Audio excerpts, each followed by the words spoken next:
Good morning. Okay, so 30 days of better critical thinking. Day 17. Take control of your desires. If you want to be in command of your life, you have to get command of the desires that direct your behavior. Otherwise, it is all too easy to pursue irrational desires. Desires that are self-destructive or harmful to others, such as the desire to dominate. When you don't actively assess and critique what you want, you often end up pursuing senseless desires without knowing why. Pythagoras, ancient Greek philosopher, said, "No man is free who cannot control himself." No man is free who cannot control himself. When you develop as a self-reflective thinker, you can differentiate between desires that make sense and those that don't, between those that can be justified and those that can't. You work to reject desires that lead to suffering. You break down habits that feed self-destructive desires. You establish habits conducive to a fulfilling life. Recognizing that much suffering results from the unbridled pursuits of greed, power, or approval, you carefully monitor these natural but harmful human desires in yourself. You simplify your life, realizing that most irrational desires function at the unconscious level of thought. You work to bring your desires out into the open to examine them. You explicitly formulate your purposes, goals, and motives so you can more easily assess them. It is important to realize that desires function in relation to thoughts and feelings. Wherever you have desires, your thinking leads to those desires. For example, if you desire or want, same thing, remember I told you about the difference between wants and needs? Wants or desires are limitless. Needs are limited. Needs can be met. Needs can be fulfilled.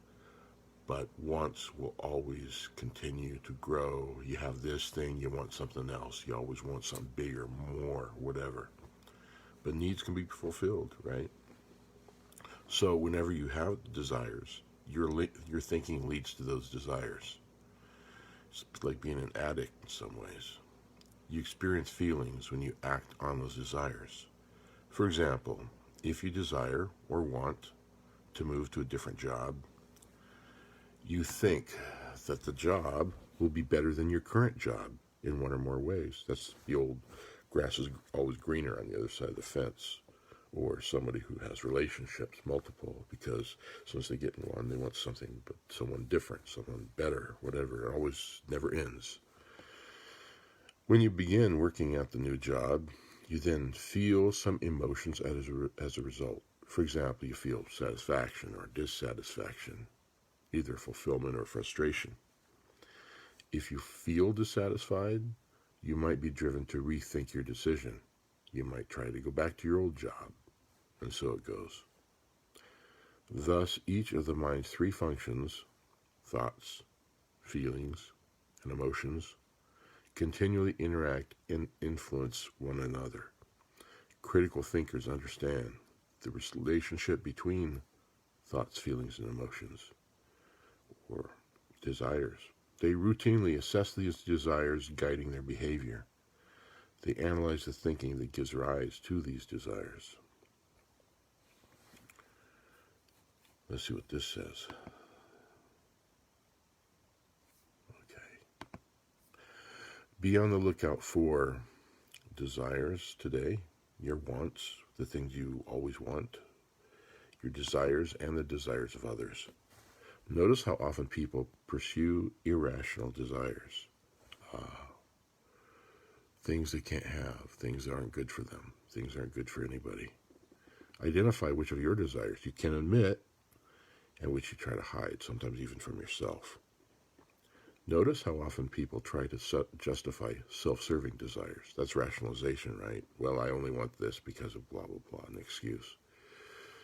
Notice how they object to the self-serving desires of others, not themselves, but others.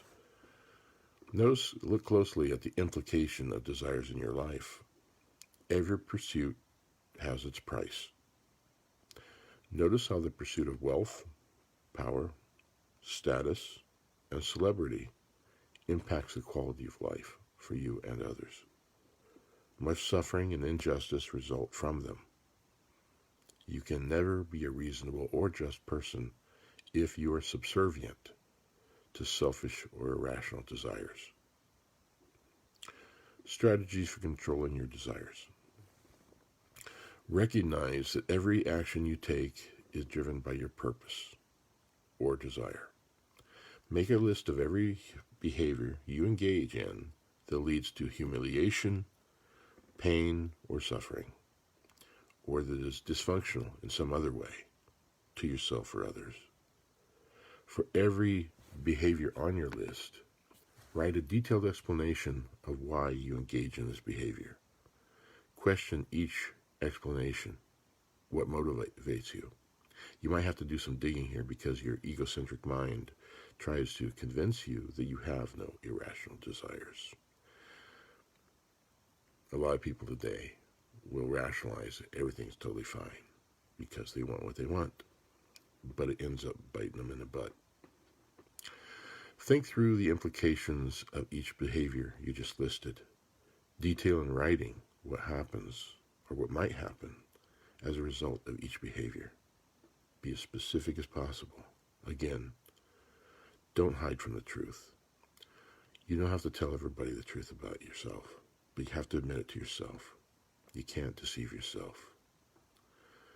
List some things you can do immediately to alter your dysfunctional behavior. Remember that your behavior comes from your desires. Your behavior is probably influenced by your situation. Reflect on these questions. Do you need to change some things in your situation? Do you need to move? Do you need to get out of a bad relationship? Do you need to learn better coping strategies? Do you need to read the ideas in this section once a week to be reminded of useful strategies for targeting unreasonable desires? Then write a detailed plan for changing your dysfunctional behavior. The more details you include, the more useful your plan will be. That's the end of it, but as a side note, I mean, there are a lot of religions, whether it's ones like Christianity or Buddhism or whatever, focus on the fact that desires lead to suffering or lead to sin or lead to so much of what is called evil in the world. Unregulated desire. And we see that in our society today on all fronts. No matter how you look at it, there are things that you know that are going wrong in the world. But what part of that are we? Each of us. We can't control the world, but we can try to deal with this stuff in ourselves. Anyway, good morning, goodbye, and have a happy Saturday. Good weekend.